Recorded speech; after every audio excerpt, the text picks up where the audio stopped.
What'd you get? Is that decaf or regular? It's just half of my 1-in-1. Just a macchiato? Yeah, I already had the other half, but this one. Did you ever get to the bottom of how much whatever firm bought that whole Peet's JAB? Did they buy like the whole JAB catalog? Yeah, they bought the whole catalog. So it was like 50 brands, like one of them, whatever the JDE stands for, is like a multi-billion-dollar business in Europe. Yeah. It was, my understanding is like originally it's like the main part of that is like a European company. Okay. And then they just have a few brands in the U.S. that include, right, like the Peet's and the Keurig Green Mountain. Intelli. Wasn't Keurig Green Mountain part of the? They're part of the company that bought. They're part of the company that bought. I thought they were already a part of JAB at some point. Well, you're right. No, they're owned by like Dr. Pepper. Okay. Because essentially the Keurig Dr. Pepper, Keurig Green Mountain Dr. Pepper, whatever that company is, like they're buying that coffee portfolio from JAB, and then they're gonna spin off like they're gonna like separate the combined company into two, so that one part of the company will be just soft drinks, like soda, okay, and the other part of the coffee will be like a pure play coffee company. Was there any notes on how much they paid per unit? Like how much is Peet's valued at is really what I'm wondering. It's such a small piece of that. Yeah. That it's not even, I don't even know if it factored into the deal, because what that combined coffee company does like 18, or they do some amount of like hundreds of millions or billions of revenue, and it's all those like European or worldwide brands. It's like instant coffee, whole bean coffee, all that kind of stuff, which is so funny because like every article you read is like in the US is like pizza sold, because like no one in the US has any idea what the other brands are that JDE actually owns. Like what is the index fund that is JD? Because it's like 50 different like European and other worldwide, British, European brands and things. Yeah, and you can barely call it an acquisition because it was already acquired, or it's not like Peet's was a publicly traded or a private company or anything like that, because they were already owned by another big investment firm. Oh, with JAB. With JAB. Yeah. Were they publicly traded? Peet's was at one time. They were. And maybe, I don't know if Caribou Coffee is in there too. Caribou's a pretty, that's a big one. Yeah, in like the upper Midwest. One of the head judges from the barista competition worked for Caribou for a long while, maybe still does. Scott. Shaved. Oh, yeah.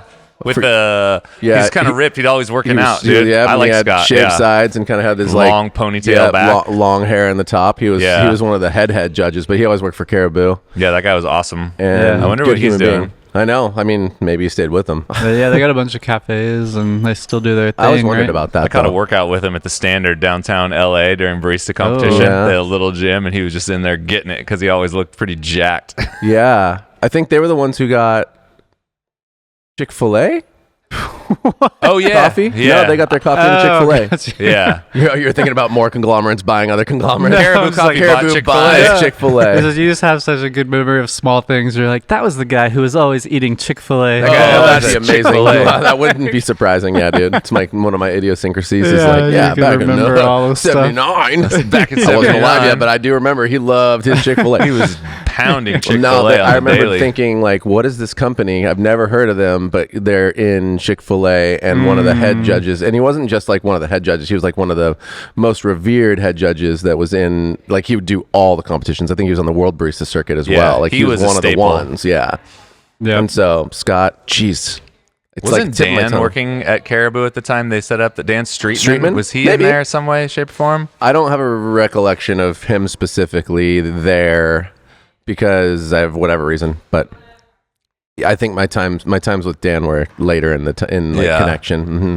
Maybe I just RSVP'd for the Ritual 20-year anniversary party. Yeah. Oh yeah, it's coming up very soon. It's in October. That's right. And I'm just so curious as to who's going to be there. There's 80 people already signed up for it. Ben Hameen's trying to go. Oh, okay. He plans to go. He's hoping to stop by and say, hey, I don't know if how it's going to work out, but I don't care about him, but I want to see someone He's interesting. a man. Yeah, totally.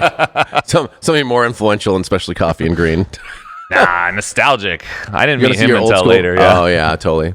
Oh, you think? Yeah, you should reach out to your peeps. Be like, you going? It's like a reunion, dude. Oh, Well, it is you a can reunion. see, I'm going right? either You're way. saying- I'm open to being surprised. I'm excited. You might be able to get somebody to go though. So that's half the battle. Or you might be able to be like, if they're like, like, suck oh, somebody you're into it? going, maybe I'll come then. But isn't You there know? like a page that shows? Were you There's a saying page there's that like shows who's RSVP, who but I didn't RSVP? even look at it. It just Oh. says 80 people, and then it's You just it's got want to their be names, but surprised. I'm just like, ooh, I'm curious. And then someone who's not RSVP is going to show up, and I'm sure. yeah, Is it at the original spot? yeah, Yeah. yeah. I just like the survey that you were like asking me like Oh, yeah. who were you listening to in 2005? What was your favorite music of 2005? Oh, that's on the thing. What was your favorite 2005 fashion trend?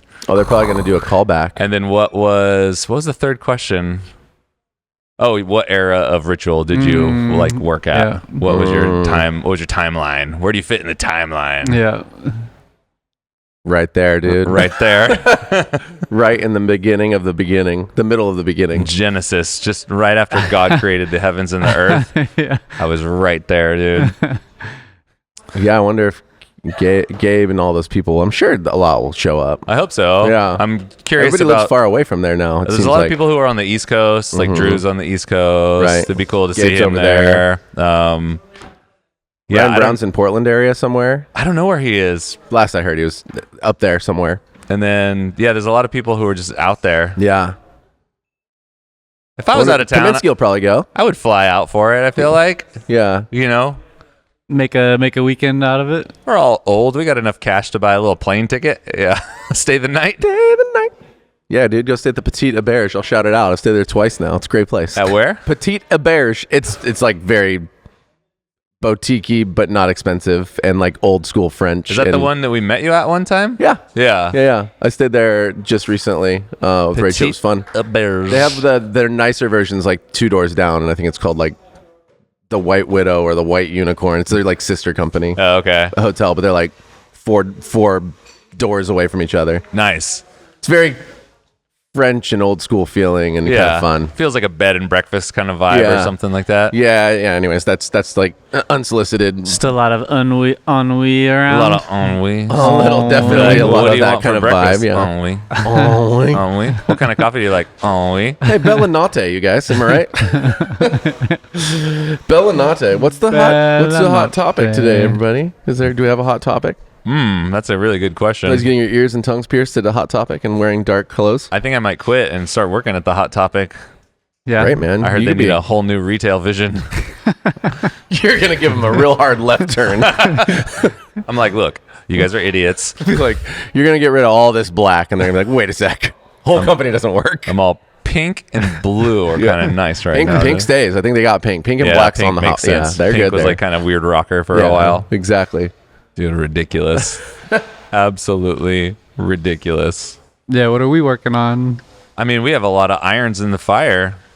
How What aren't we working on? Am I right? how upfront do we want to be? Well, I mean, I think we're looking at redoing some of this space. Oh yeah, that's going to be exciting. So we were sitting in the training lab, which is right next door to the roastery. It's like jammed between the roastery and our Swift Street Cafe, and it's our shared training lab, admin, cupping, media. It's like a do-it-all, catch-all space, and it is just open floor plan. And it's a little chaotic, and it's consistently a little bit messy. So we did some big brainstorming to figure out how to kind of section off this place, make it have some flow, make it have some feel, to where if you were in an espresso training, you feel like you're in an espresso training. Like you've got your own little area where you can really get into the moment. If you were in a coffee class, you could get into the coffee class. You're in your nice little pocket.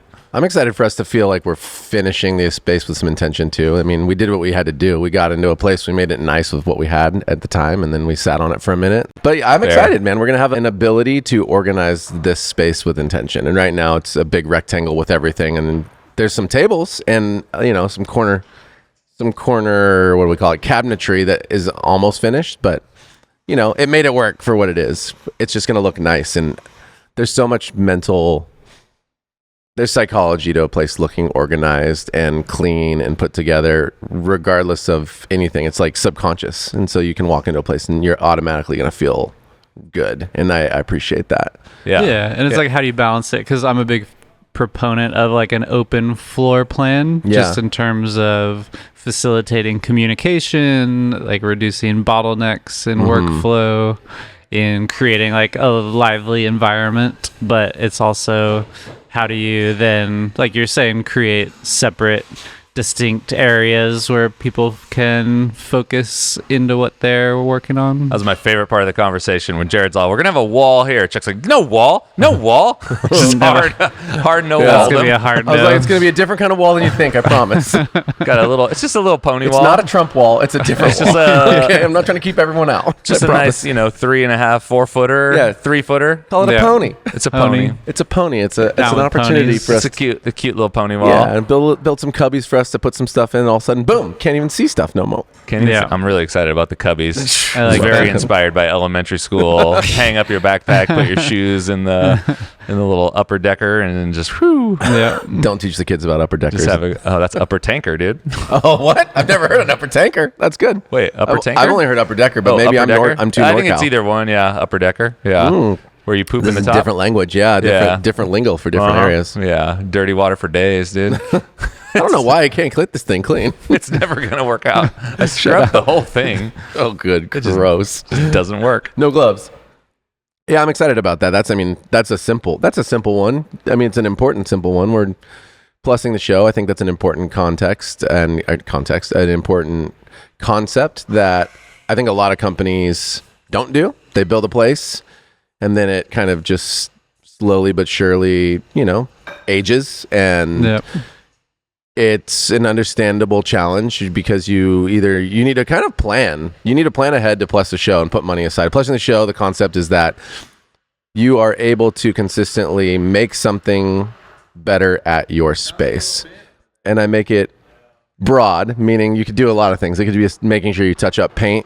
It could be making sure that you hire or make sure that there's deep cleaning so that it looks fresh and new. It could be literally adding, which we're going to do is add some specific shade and some outdoor coverage for elements that'll be design related too and pretty. It can be a lot of different things, but showing your guests and team that you are reinvesting in the place and that you care about it actually goes a really long way. I had a conversation this weekend with some people.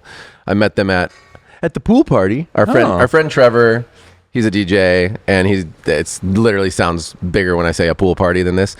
There's a hotel in town. A mini pool, or like a kid's mini pool. Yeah, no, it's a real pool, but it's not like a pool party. It is like a bunch of families and whoever's staying at this hotel, but they hire him to DJ on Sundays, and so he's like, "Come through," and I go, and it's literally tons of families and a few people. It's not a party, but they're doing a great job. They're spinning. It's having a good time.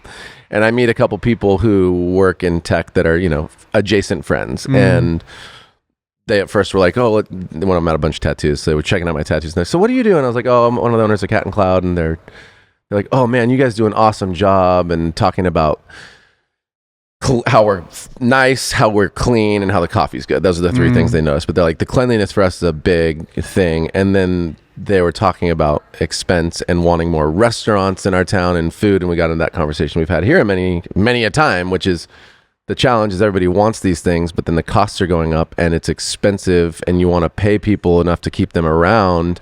And at the same time, nobody wants to pay more for whatever that might be. Like the business metrics are challenging all around in terms of trying to find a solution that answers the restaurants question. That can survive day to day. Yeah. And so, and they were totally getting it. And their dream one day is to open one. That's what they were talking about. And they're like, why don't people just take care of what they have now? They're like, most of Mission Street, could they just at least paint Portola, it's named Mission, Portola, a lot of main thoroughfares. Like most of the places you drive by, it seems like the owners just for whatever reason don't care. And there's all these tenants in these buildings and places that just are they don't look appealing. And so it brought up that concept. I mean, that's something we try to do. And it takes intention, cost. You have to be successful, but plussing the show, making sure people see you are paying attention. Our first store is still as important as our newest store. And that goes miles for team members too. I remember for sure feeling that way at other companies. When the new store opens, you're like,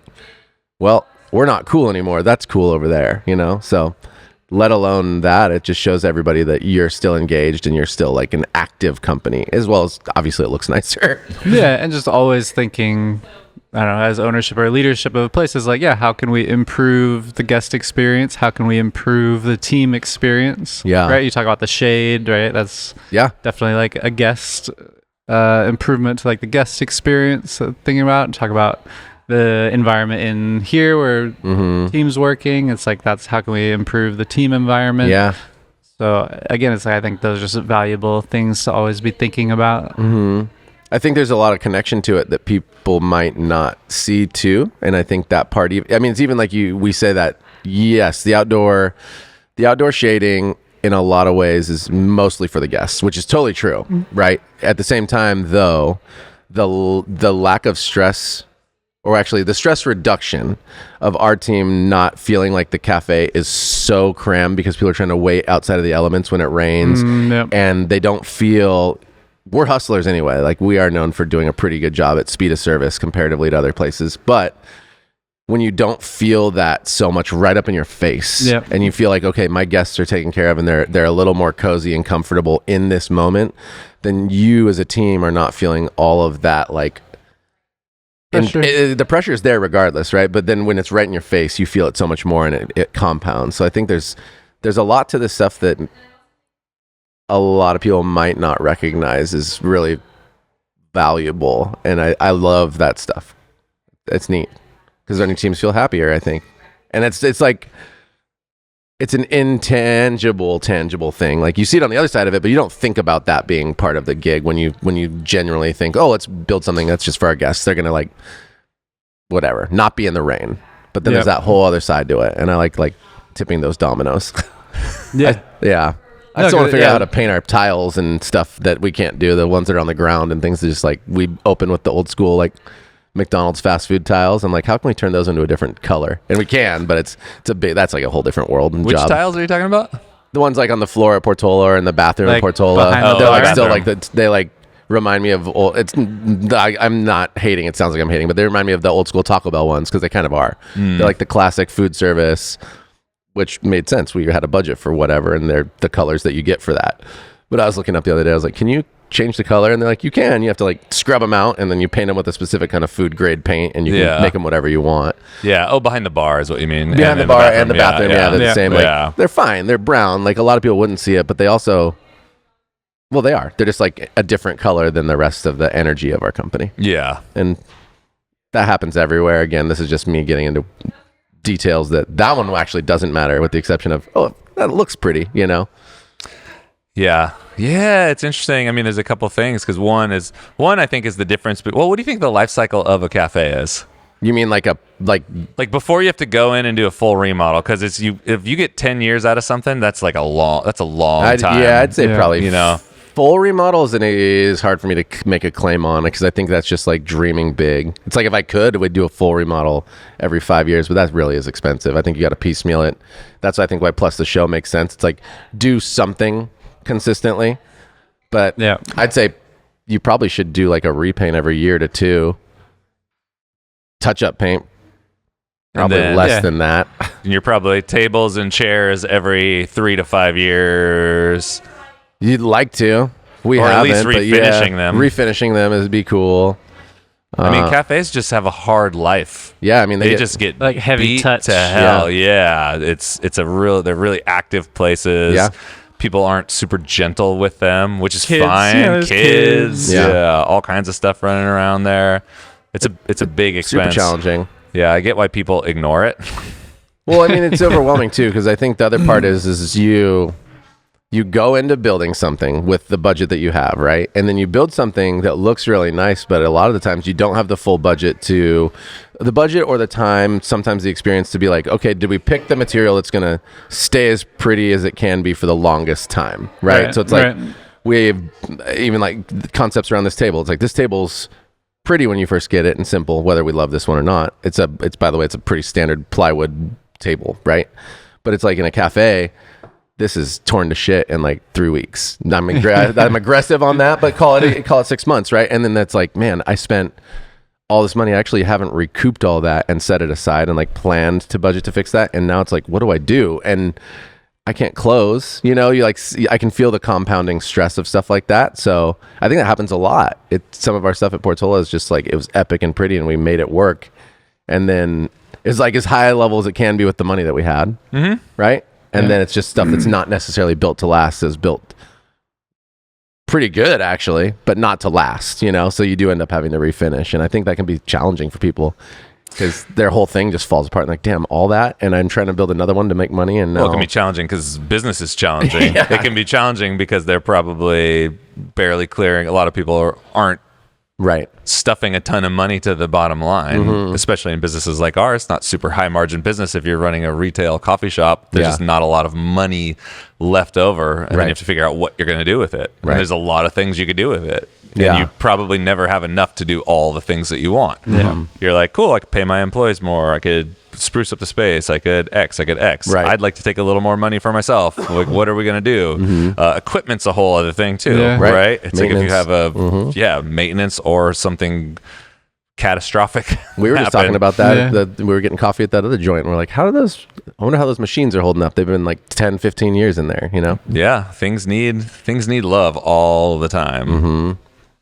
Yeah, especially things that just get used so frequently over time. Espresso machines are the worst offender because people love to not do preventative maintenance, and it just especially machines and grinders. It's like a There's car. Always seems to be something going on with the grinder. Yeah, my mom she has cars, and then she hates whenever anything happens to the car. For some reason, even though she knows better, it's just like, look, a car is not a thing that you just get to drive. It's like you have to take care of it. It has required maintenance all the time. You don't get to drive it. Just because you have a license. You could drive it around, but there's certain things you got to do to it to make it last for a really long time. Don't change the oil. And nobody wants to do them. I get it. It's like, it's annoying, but let's freaking go, dude. Yeah, I know. Take care of your Yeah. Do you think, like, when you're trying to, I'm like thinking about general solutions, is there like an amount that we would suggest if you're trying to like upkeep? Is there an amount of money that we could throw out there to say, hey, start trying your best to budget aside this amount per month, you know, to put towards calling it plus the show, which is maybe to me a little bit different than like maintenance, you know, that's not SGA, but yeah, I bet it's like but it 3 to 5, somewhere in like that 3 to 5% of the bottom line bucket, probably. Do you think would be wise? I think it'd be wise to look at that in general for people.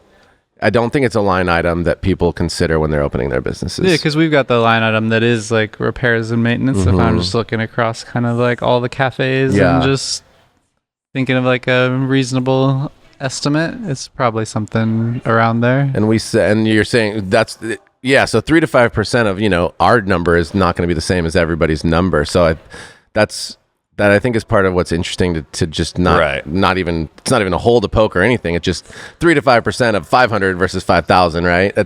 That was a conversation about our company when somebody was like, hey, so what are you looking for, like, for bottom line return? And I was like, well, retail, we're about 10%. And they're like, what's your labor? And I'm like, you know, around 30. And they're like, oh yeah, okay. And I'm like, so that is like the metric is how can we raise the amount of tickets and, you know, then like leverage numbers off of your fixed expenses. Yeah. So anyways, is there like a guesstimated hard number that'd be like we go by year, right? So we kind of back into it by year by cafe or total, not by cafe, right? We have a yearly amount that we like amortize over like the quarters capex budget for that, the whole company. But then there's also, and that's where the 3 to 5% is kind of like by the cafes or the roastery department. It's like, I think that's like probably a pretty good range. It's like if you've got, you know, higher revenue, but again, I mean, that's where it's like a percentage generally works, because if you have a higher revenue, it's like you're still, that 3 to 5% is going to be worth more, right? And then if you have a smaller company, that 3 to 5% will be worth less, but it's like you're not doing as much revenue, so it's probably still it's got to be a percentage. Yeah, because the reality is still the reality. There's like no way around it's like, oh, well, you should spend 10 grand. It's like, I don't even fucking have 10 grand. Yeah, like, no, what are you talking about 10 grand? Totally. Like, yeah. Totally. Yeah. I go into like the brain puzzle of like, okay, what kind of questions might you ask yourself as a business owner that would allow you to make the best decisions to spend the least, or need to spend the least on repairs and maintenance along the way? Like, where's your best ways to like break that bread? I mean, it's often by spending more up front. Spending which more is up front. the- which just gives you run a the different... PMs, run every PM. I could go to every PM is a smart every one. PM. That's It's like preventative we don't maintenance, even do by it. the It's way. like I'll go to any No, we try steam to, wand in totally. the company, and they all need to be rebuilt. Yeah. Like 9 out of 10 of them. It feels weak. It's kind of Yeah. wheezing. It's taking a Totally. little too long. I'm just like, oh, these need to be done. And we don't have a problem with them going out per se. No, they never go out. But the user experience and just the speed too. It's like speed. if you took back to back a steam wand that had been used for 8 months in a really high volume cafe versus a brand new one, oh my gosh, the new one's like a dream. Yeah. It's Yeah. easier to steam milk with it. It's more predictable. The texture's a little more glassy and it's faster.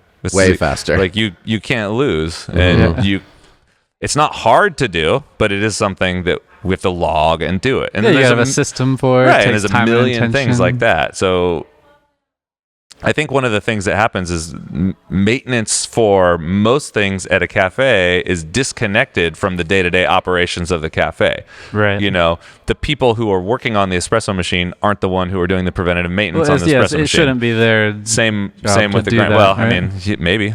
Nah. Depend. Yeah, I don't think it works for us. It's but maybe not they're maybe not in charge of the schedule, whether Sure. they're doing Right. whether they're helping to do it or not. I don't think a It's like- frontline barista should be changing steam ons, by the way. But like, just and the same thing with all the other stuff. It's like no one's worried about the fridge. No one's checking. You know, maybe there's a grease trap check or something. we like got the that. grease trap. Yeah. But there's those things that you kind of learn along the way, which is like, oh man, the ice machine's not putting out what it is. And then the first question usually is like, do we check the air filter in the back that ends up clogging? And that's just something that a lot of people don't know off the bat. You know, if you're busy and it's there, that's one reason. And then they do just get old, but they get old faster when it's clogged and they can't get the right airflow Yeah. through there to make their ice. It works 10 times X harder. And those are all real things that are helpful and challenging that you don't know when you get into opening a cafe a lot of the times. And none of it's sexy. It's not the reason you got into opening a cafe. Yeah. You're not thinking, oh, I can't wait to get the PMs dialed on this espresso machine. No, you want to make people coffee and make them Yeah. happy. You're so excited about that first shot. That's why you're there. At least I am. Drinking some sweet bean. First espressos in the morning are the best thing in the Oh my world. God. Everybody who's an opener is like, if you're It's tired, yes, but insane. also that first couple coffees in espresso, they taste different. I promise you. But it's also like taking the time to put the systems in on the preventative maintenance or Right. just any kind of maintenance in general, and creating those systems is just that's gonna support your team and like relieve stress from them and reduce time that machines are down, which creates stress for the team. So it's Right. like if you're really trying to think holistically about the whole system, it's like that to me is like time well spent. Yeah. And it is, those details are the difference between just going into a place that's just humming all the time versus going to a place where it's like, oh, this isn't working or that's down. Yeah. Or like, You don't get any immediate benefit to doing those things, but you save yourself from the headaches and random shenanigans that happens later. You And don't your have team. any catastrophic failures and everything's just more easy. And I bet that today, with all the tech we have, there's got to be a way to get it off of just a simple checklist and build it into whatever your, I want to say CRM or platform that you use for organization, which felt like a big company thing back in the day, but now Yeah. I mean there's so many apps that you can use that something just pings you or dings you. yeah, or like Basecamp. I mean, it sends Basecamp out a can like do boop, it. like, oh, it's time for this, Yeah. and then it won't let you do. You just have it to just create keeps the bugging you every day. calendar, Yeah, right? Yeah. gets you zapped. What if we made some sort of like tried to rank the things, because that actual PM thing goes a long way, and it kind of fits into like a repairs and maintenance plus just show budget, but without specifically calling out the amounts. It's like, what are the things that you would suggest might be the things to look at? Top 5. I'm making that up, but whatever. Like, what is that list? Right, that list things that you said is important. Like Espresso machine. the espresso machine PMs, right? Grinders. Grinders, full disassemble and burr inspection / cleaning, whatever they may Right. need, depending on your volume. Like, totally. Because, every Right. grinder's got a recommended, whether it's right or not, you can make your own decision, but a recommended volume that any Totally. particular burr set can handle. Mm-hmm. But, I mean, most people don't switch them out. They just run them till something happens. Right. Totally. Totally. So, Like, as a whole, like if you're looking at your cafe, those things are huge. I would say your water system, say, look because at your people ignore RO, the water system, and then your that salt, trickles your down to filters, everything exactly. else. You get scale, Yep. machines jacked, Yep. restrictors clogging, et Right. cetera, et cetera. Water's key. Steam one rebuilds, does that count as just general espresso machine when you're saying that? Because to me, it kind of doesn't. And the only reason I do that is the reason I'm saying that is because we have set espresso machines in the past, and we actually think about it by default. You go to the group heads and rebuilds there without going to the steam ones. Actually, I've noticed, and that's just like what people kind of intuitively think. Yeah, you're gonna want to do. So you need to do both. You're gonna want to do them both at different intervals, depending on your volume, probably. Yeah, steam But ones it's can like go. screens, screws, gaskets, steam wands seem to be the major things. Everything else is more Yep. internal and quirky. Right. And But then- yeah, and the steam wands can be easy. So one of the things we used to do is, instead of getting a kit to rebuild a steam wand, you just buy a whole steam wand assembly. Yeah. And then you remove the entire steam wand assembly, put a Reinstall. new one on, and then you can rebuild the old one while it's out. So you're not down that time. Because if you do it like that, you can switch steam on several minutes. Right. If you know what you're doing. If you know what you're doing. Yeah. Okay, so where else do the people see in the teams get hung up? Weird things. Clean your floor drains. I know this is not a PM, but in general, like including the ice one, we've had random things where there's a drain underneath an ice machine. People don't see under there. So this is just revolving around general cleanliness, but cleaning those things go a long way because they clog, they smell. But if they do, especially with things like the ice machine, you'll get flooding, which is crazy. And you said Grease trap is a big trap's one. huge. That You has gotta to have happen. Smells like garbage when it's not get on that schedule. stuff scheduled consistently. A lot of y'all don't have to deal with it, but if you do and you have one on site that you're in charge of, you're gonna want to handle that and learn about it. That one is always fun. It's a stinky one. Try to find the right one too. I'd say that's a huge one that's going to save you life. Like, don't only go for the smallest one because you can afford it. Maybe like save a little more and try to do a little research.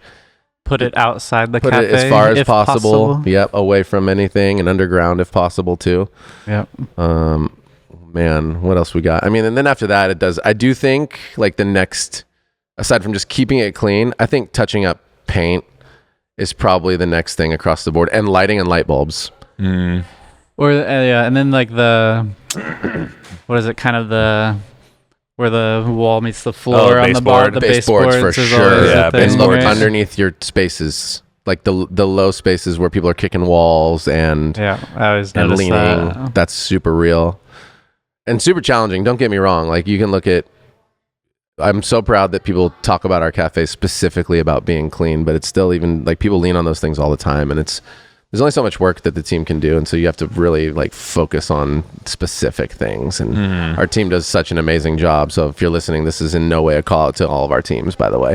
I think the baseboards is huge. Bathroom paint's huge.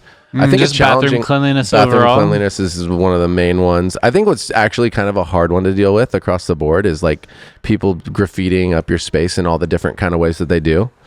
Like And- etching something into your toilet seat. Or the glass. Yeah. And I mean, there's ways to your deal with mirrors. that. But I think what's challenging is it's like that becomes almost a big portion of somebody's job and to figure out if you're going to figure it out. Right. And one belief I have that I haven't been able to test because it's not the highest priority and we don't have a ton is like, if you are known as the company that gets rid of it as quick as possible, which is, I think, something I see at Disney, with the exception of that, like they'll do it with everything. There'll be places where people like etch it into the posts there and it's like, ooh, cool. And then like next time I go, it's all been resanded and repainted. Yeah. If you know that you're not going to be received, if it's not going to be received and it's not going to stay there as your art, you start to stop putting You're your gonna go stuff find there. an easier place. Yeah. Yeah, the other best way to prevent that stuff is just by doing a reach out.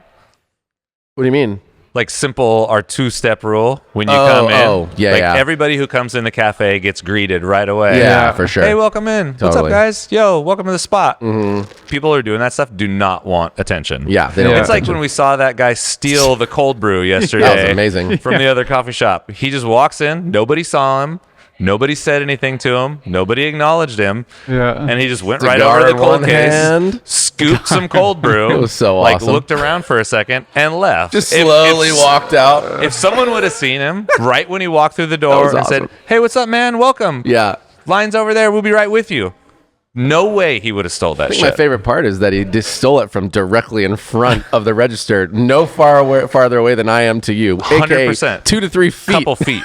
Yeah. Just pulls out a big water bottle, looks at it, sets it down, pulls out a cold brew, looks at it, stands there, cigar in his right hand, looks around a little bit. People are in line, literally touchable, left to him. And then he just like slowly walks over, stands in front of the baristas, in front of the door.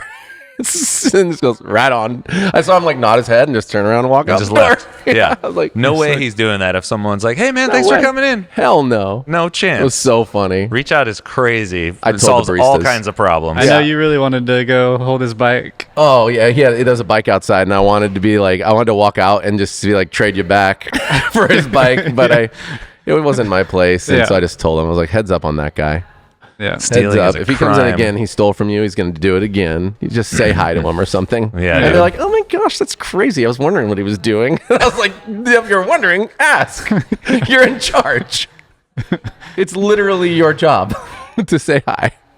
Anyway, yeah, I agree with you with that one. Sometimes they do, though. People do sneak into the bath. Like, we have it etched into our mirrors in the bathroom. Yeah. Yeah. And that's stuff where it's like, you will kind of never know because you're not following somebody in the bathroom. I mean, sure, yeah, 100. You can't get 100%, but Yeah. more often, But if you you're reach right, out that more, helps. you're going to lower that percentage Big of people time. who even attempt those kinds of things. Yeah, for sure. They don't want that smoke, dude. No, they they don't don't want want someone smoke. to be super Yeah. nice to them. Yeah.